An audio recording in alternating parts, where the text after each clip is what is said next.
नमस्कार, मैं सौरभ शुक्ला और आप देख रहे हैं न्यूज़ 18। आम आदमी पार्टी यानी आप में एक ऐसा सियासी भूकंप आया है जिसने दिल्ली से लेकर पंजाब तक की राजनीति को हिलाकर रख दिया है।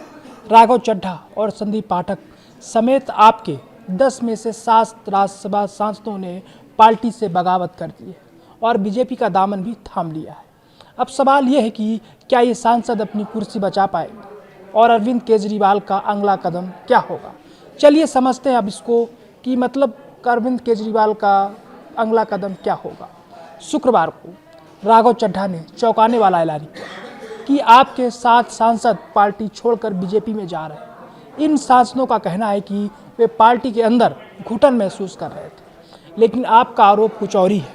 संजय सिंह और सौरभ भारद्वाज का दावा है कि ये कोई हृदय परिवर्तन नहीं है, बल्कि ईडी और सीबीआई का डर है। पार्टी का कहना है कि सांसद अशोक मित्तल के ठिकानों पर ईडी की छापेमारी के बाद ही इन सांसदों के सुर बदल गए थे। इस बड़े झटके के बाद अरविंद केजरीवाल अब आर पार के मूड में है। पार्टी ने 3 स्तरों पर लड़ने की तैयारी की है। नंबर 1, संजय सिंह राज्यसभा के सभापति यानी उपराष्ट्रपति को पत्र लिखकर इन 7 सांसदों की सदस्यता रद्द करने की मांग करेंगे। नंबर 2, पंजाब के सीएम भगवंत मान राष्ट्रपति द्रौपदी मुर्मू से समय मांग रहे हैं। वे पंजाब से चुने गए सांसदों को वापस बुलाने यानी राइट टू रिकॉल की मांग कर रहे हैं। नंबर 3, आप इस मामले को सुप्रीम कोर्ट तक ले जाने की तैयारी में। अब यहाँ एक बड़ा कानूनी पेच है।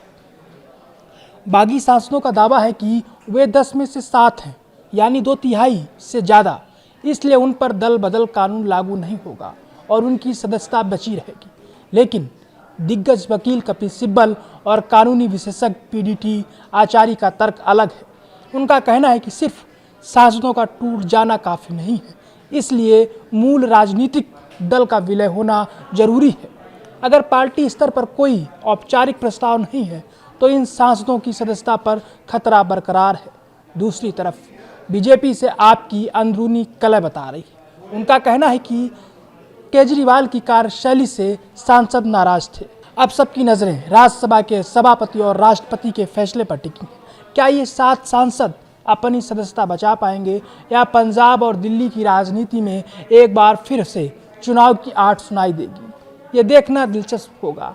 आपको क्या लगता है, क्या ये बगावत है या दबाव की राजनीति? कमेंट में हमें ज़रूर बताएं।